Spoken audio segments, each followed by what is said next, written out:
Today we have this all new Mazda CX-90 and we're putting it up against the good old Acura MDX.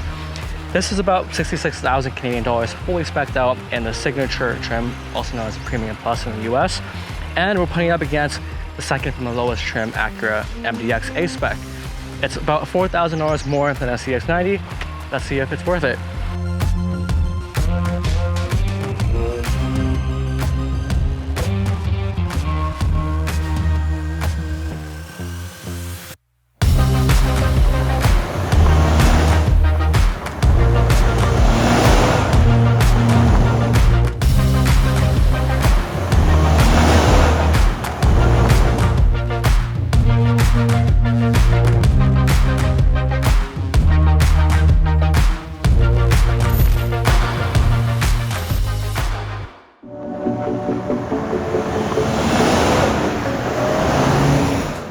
So the CX-90 is priced to compete with something like a Telluride, Palisade, or a Pilot. It's also priced very similarly to those cars. But I can tell you right off the bat that this thing will blow them out the water in terms of performance and luxury. Under the hood, we have a 3.3 liter mild hybrid turbocharged inline 6-cylinder. We do have drive mode select. Let's throw it in sport mode. We do have 340 horsepower and 369 pound-feet of torque, paired with an 8-speed automatic transmission. And this thing is fast. All that power goes to a rear-wheel drive bias all-wheel drive system. If you haven't already watched my review on this car, you should, as I go in depth into how this inline 6 is way better than a traditional V6. To sum it up though, the inline 6 compared to a V6 is more balanced and smoother, and you have a lot more low-end and mid-range torque compared to the V6. It's also more efficient and it sounds way better. Brake boost and launch. Not bad, it's at the speed. The V6 also doesn't sound as good as the Mazda. That inline 6 just sounds amazing. That 3.5 liter V6 doesn't make nearly as much power as the Mazda. This makes 290 horsepower and 267 pound-feet of torque, which is about 100 pound-feet of torque less than the Mazda. However, there is a Type S which has a 3.0 liter V6 turbo, and that cranks out 355 horsepower and 354 pound-feet of torque, which is actually very similar to the numbers in the Mazda. And the Type S is a whopping $20,000 more than the Mazda. This does have a 10-speed automatic transmission, and I will say it is a little faster to respond than the Mazda. That 8-speed does get a little bit laggy sometimes, but when you have it in a complete sport mode, it does a pretty good job as well. Part of why this thing handles really well is the fact that it has a rear wheel bias all-wheel drive. So the rear wheels will spin first, just like how they do in Porsche all-wheel drive systems or BMW all-wheel drive system. Very minimal body roll. We're taking this corner pretty fast, and yeah, this thing rotates. Pretty much no understeer like the Acura, and it just rotates so well. No body roll. It uses what Mazda calls kinetic posture control. It's also the fact that it's a little more stiff than the Acura. It feels kind of like a BMW in suspension, which is a good thing. It does get a little busy, especially with these large wheels, but that's a good compromise for this added performance. All right, 0 to 60 test. Let's give it a little brake boost and send. A little bit of turbo lag, and this thing gets going. It's fast. The steering on this is also very direct. You can rotate the car quite dramatically with just very little input, especially around this hairpin turn. And you forget this thing is a full-size SUV. Alright, the MDX might not be as quick, but what we do get is super handling all-wheel drive, which is a real torque vectoring system that actually vectors torque between the individual wheels. Unlike the Mazda, which can only break individual wheels to simulate torque vectoring, it doesn't work like this real torque vectoring system the MDX has. Both cars do get a driving mode, and the graphics on the MDX is much cooler. Throw it in sport mode. The steering gets a little bit stiffer, but it's not as stiff as the CX-90, nor is it as quick. It is a little more numb, but it also makes it a little more comfortable to drive as a daily car. Mazda's kinetic posture control, I think, does a better job at keeping the car planted. This car is tuned more towards daily comfort. Even in sport mode, this is a full send. It's alright. There's also a little more body roll, but the super handling all-wheel drive can really rotate you around a corner. Even with that rear wheel bias all-wheel drive system in the Mazda, I like this one more. Brakes are right. This car feels a little bit lighter, which it is. It is a tiny bit smaller. They do have a lot of A-Spec badges, the red interior, all the sporty font, the dashboard. Makes it seem more sporty, especially with that Mazda, which is just a little more upscale, less sporty looking marketing. But that Mazda just handles much better. And that engine is so much faster than this, and also more fuel efficient. This thing is good, but the Mazda is still the better handling car. Let's throw it into normal mode. Very comfy. Completely quiet now. You don't hear that turbo anymore.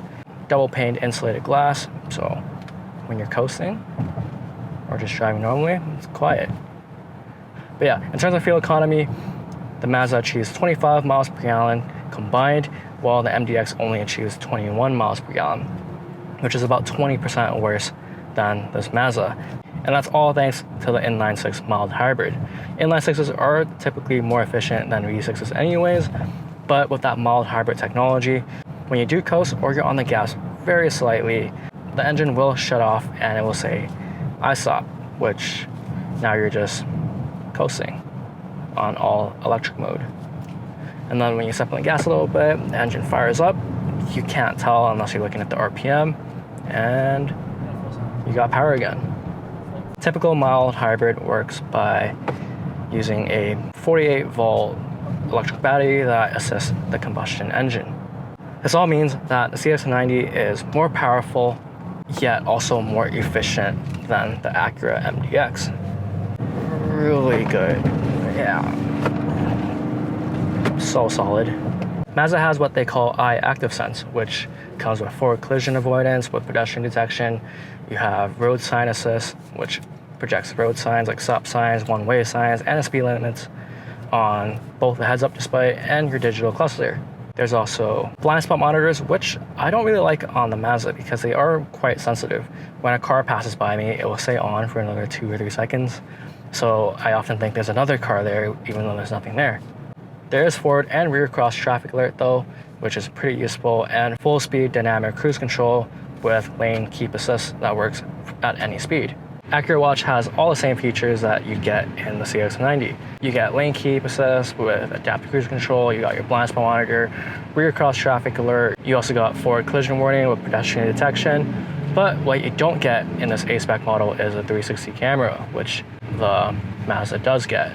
Not really a big fan of the shifter though. I prefer the more physical one. No one really complained about that, but I don't know why they got rid of it.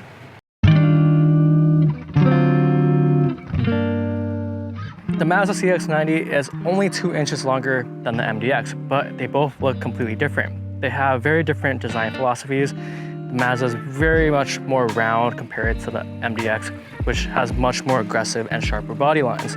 Up front, you do get this black grille and chrome on the CX-90. You don't have an option for any black at all. Meanwhile, the MDX, you can get it chrome or in gloss black. This is much more upscale and fancy. You have this recessed headlight design, and on the MDX, everything is much sharper, more sporty looking. Everything is aggressive. You have very sharp lines that run across the hood, and you have these jewel eye headlamps. On the MDX, we have 20-inch wheels, while on the CX-90, we have 21-inch wheels. These are 275 and these are 255. So these are much thicker and larger than the MDX. In the back, it follows the same design. It's much more round and smooth on the CX-90, while the MDX is much more aggressive and sharp. We do have these little hook taillights on the CX-90, and on the MDX, we have the exact same looking light with a little hook. You can tell that the CX-90 is quite a bit taller than the MDX. It makes the MDX look a little bit longer even though it's not. And we do have pretty much blacked out trimming on the entire thing here. Meanwhile, that has a lot of chrome. Me personally, I kind of like the more aggressive and sportier look of the MDX. Inside this car, we have a much more premium looking interior. We have suede up here, And then we have Windsor tan seats with suede in the middle as well. These seats are pretty supportive. They are heated and ventilated, and we have a 12.3-inch screen up here and a 12.3-inch screen up there as well. It is touch screen, and you can use an MMI controller to control it as well. Touch screen only works on Apple CarPlay, but it's pretty good and easy system to use. There is a heads-up display. We have Bose speakers, and we have dual pane glass on the side for better noise insulation. There's also a wireless charger, your drive controller down here, and a pretty traditional gear shifter. There's also brake hold and your volume button over here. Everything here feels nice. You have this fake wood, which is plastic, but it looks really good. It's much better than gloss black. Suede on the door as well, and nice and soft touches everywhere that you can find in this interior. And you also have leather knee pads on the side as well. In the MDX, we do have this ebony red leather seats, also with suede in the middle. There isn't suede up here, this is leather. You do have that red contrast stitching, and you have gloss black, which can get a little dirty and scratchy as well. These seats do feel a little bit more supportive. They are heated and ventilated as well. You do have a full digital cluster up here, and then the screen is also 12.3 inches, but it's not touch screen. You have to use this little trackpad down here, which does take a learning curve to figure out how to use. You do have this massive drive mode selector, call it dynamic mode, and you have the typical Acura push button shifter. There isn't a heads-up display. For you to get the heads-up display, you need to upgrade to the next level platinum trim, which is now $8,000 more than the CX-90. You still have a wireless charger though, your volume knobs right here, brake hold, and a much deeper center console, but also kind of smaller than the CX-90. The MMI though feels more up to date. You do have wireless Apple CarPlay as well. And then we do have these ELS speakers in the Acura. These are also double pane windows, and the noise insulation is good as well. You do have a little bit more features in the MDX. You have this feature called Cabin Talk, which can use the mic up here to amplify your voice through the rear speakers, making conversation a lot more clear. This interior doesn't feel as premium as CX-90, but it feels way more sporty and also still luxurious as well, especially in red. All right, open up the rear door here. This doesn't open nearly as wide as the CX-90. The door is also a little bit smaller. You still get sunshades back here as well. Same finishes in the back as the front. Getting in, quite a bit of space. You can recline the seat, and you can also move it forward and back. There's your own climate control system. They are heated seats back here, but you don't get ventilated seats like you do in the CX-90. You also have USB ports and a 12-volt outlet. Oh, and this panoramic sunroof is larger than the CX-90. So this MDX is set up to be a 7-seater, and you can also fold this down to be your armrest. These doors are much wider than the MDX, and they open up pretty much 90 degrees. Sunshades in the back, same materials with suede on the side as well, nice soft touches. And getting in is pretty easy. You have quite a bit of space. This is configured for the 6-seater. You don't have the option for the 7-seat when you get this signature trim. And you can recline the seat and also move it back and forth as well. You do have your HVAC controls, and you do have heated and ventilated seats in the back, which is pretty rare for this class. These windows are also completely automatic up-down as well. The panoramic sunroof here is a little bit smaller than the MDX. It doesn't go as far back, but somehow it feels more spacious and more open in here. Getting to the third row is easier with this one button seat thing. You can either click this button here or the button down there. The seat just moves all the way up automatically. The opening to get in is a little bit smaller than the CX-90, but there is still a bit of space back here. You don't get as much seat space as the CX-90 because these rails do get in the way. Put the seat all the way back, and you have my knees are touching the seat. Not as roomy as the CX-90. You don't get any USB ports back here, and these seats do not recline either. Getting in the CX-90 isn't as easy as the MDX because you do have a manual latch here, and you have to push up the seat automatically. The height is a little bit higher, but the opening is bigger than the MDX. Once you do get back here though, and put the seat all the way back, way more legroom than the MDX, and you do have a few inches more in headroom back here as well. You do have your USB-C ports and 2 cup holders and your vent here. There is quite a bit of foot space. It isn't as cramped up as the MDX. You can pretty much sit here pretty comfortably. In the CX-90, you do get a little light here and also a light on the side as well, and a 110 outlet here and a USB port. You got 16 cubic feet of space back here. You do have the strap, which folds down the rear seat, which opens up to 40 cubic feet. The loading height on the Mazda is also a little bit lower than the MDX, which makes getting things in and out easier. In the MDX, we have 16 cubic feet of space as well. It's the same exact space as the CX-90. You do have a lever to fold down the seat, which opens up to 39 cubic feet, which is pretty much the same as the Mazda, only 1 cubic feet less. There is just one light for the third row. There isn't the cool little second light like the Mazda though. Both cars are quite different in this very over-competitive segment of full-size SUVs. Remember, the CX-90 only competes with something like Telluride or the Ford Explorer, but you get the driving dynamics and performance of almost something like an Acura MDX Type S, which is way more expensive than the CX-90. I've seen a drag race between this and a BMW X5, and they're both pretty much tied. The MDX, I will say, does have a better all-wheel drive system. I like that super handling all-wheel drive a lot since it uses a real torque vectoring system, which makes it feel a little more athletic. But the CX-90 rear-wheel drive bias system and this incredible motor they have in here just makes it so much more fun than the MDX. And it's exceptionally better in terms of fuel economy. We've been averaging 27 miles per gallon, which is very, very impressive for a vehicle this size and power.